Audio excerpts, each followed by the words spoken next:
Michel, je suis programmeur analyste chez Giro depuis maintenant 4 ans.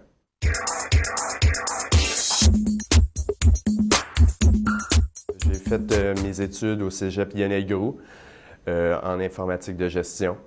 J'aurais pu passer par l'université comme plusieurs de mes autres collègues, mais moi j'ai décidé parce que j'ai commencé l'école, j'avais 24 ans quand j'ai commencé mon Cégep.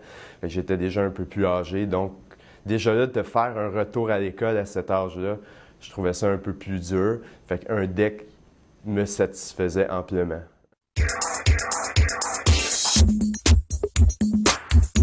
En gros, ce qu'on fait, nous, c'est on fait des logiciels d'optimisation pour des réseaux de transport en commun. Fait que ça, on a quelques autres produits, dont aussi pour faire de l'optimisation pour les réseaux, pour des services de poste. Moi, je suis dans les groupes projets, donc j'ai une interaction plus avec les clients. Moi, ce que je fais, c'est que on fait excusez le terme anglais, de la customisation pour le client. Fait qu'on fait des spécifications avec le client, ce qui fait, et on adapte l'application pour qu'elle réponde à ses besoins à lui. Fait que sa version est unique en son genre la plupart du temps parce que les clients rarement vont avoir une version générique pure. Ça peut être des ajouts de table pour répondre à un besoin spécifique à un client, ça peut être des ajouts de fenêtres dans l'application, ça peut être des conversions de bases de données pour adapter ça à son besoin, ça peut être l'ajout de colonnes dans une table et ça continue. Mais ce qui est principalement une chose que nous on fait, c'est de modifier ce qu'on appelle la fonction de coût. Parce qu'il y a tellement, pour les conventions collectives, surtout en Europe, il y a tellement de paramètres à considérer que pour nos algorithmes d'optimisation, il y a une grosse partie qui est faite dans la customisation de la fonction de coût.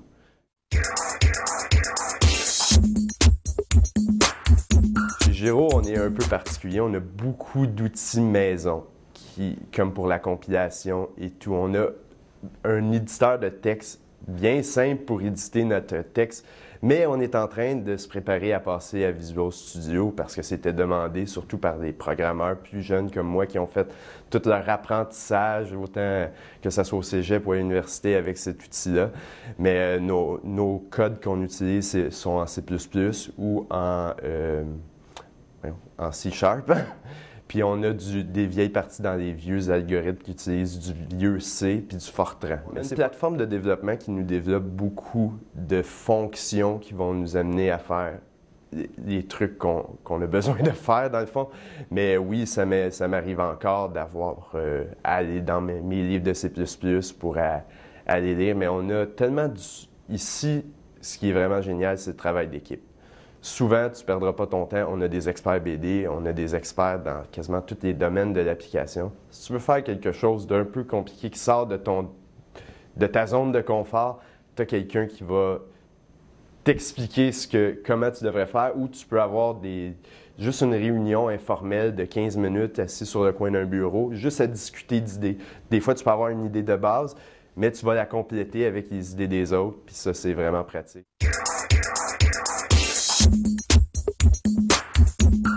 Si on remonte, mettons, à mon adolescence, avant que je quitte le secondaire à cette époque-là pour aller dans le marché du travail, j'ai toujours eu une passion pour les jeux vidéo.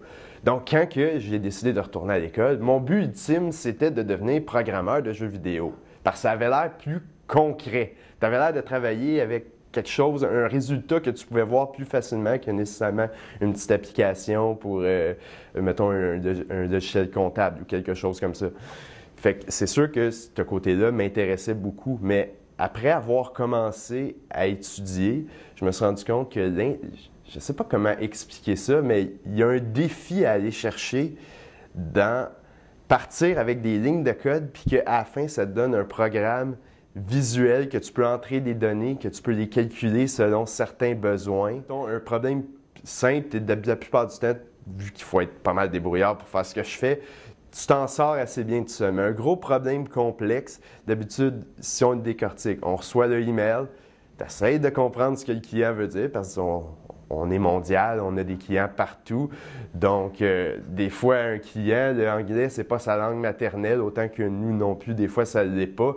Fait qu'il faut que tu déchiffres un peu ce que le client veut dire dans notre application. Là, après, là, tu trouves quelques pistes de solutions. Là, des fois, tu peux aller voir le chargé de projet qui s'occupe du client. Lui, des fois, il y a déjà des bonnes pistes sur qu'est-ce que le problème pourrait être.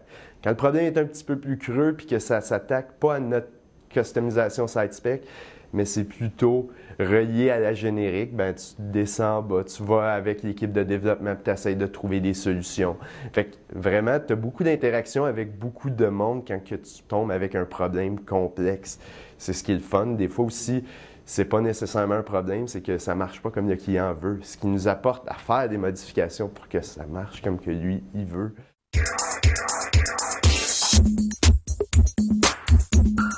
Au début, sérieusement, je savais pas trop de quoi je m'embarquais quand je suis arrivé ma première journée de cégep.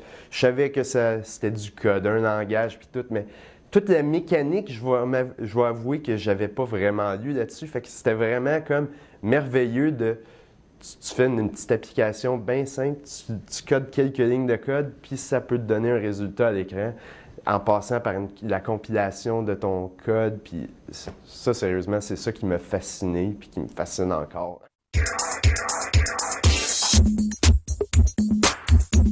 S'il est curieux, s'il aime les défis, parce que la programmation va toujours rester un défi, il y a tellement d'étapes impliquées là-dedans. Moi, c'est sûr, j'ai toujours travaillé chez Géo. J'ai juste eu un autre stage chez Bell Hélicoptère. Mais là aussi, j'ai vu que le travail d'équipe est vraiment intéressant et important pour développer. Tu ne peux pas programmer une application de haut niveau de A à Z. Fait qu'il faut que tu aies de l'interaction avec les analystes. Tu vas faire de l'analyse, mais des fois à plus petit niveau qui va englober une plus grosse analyse.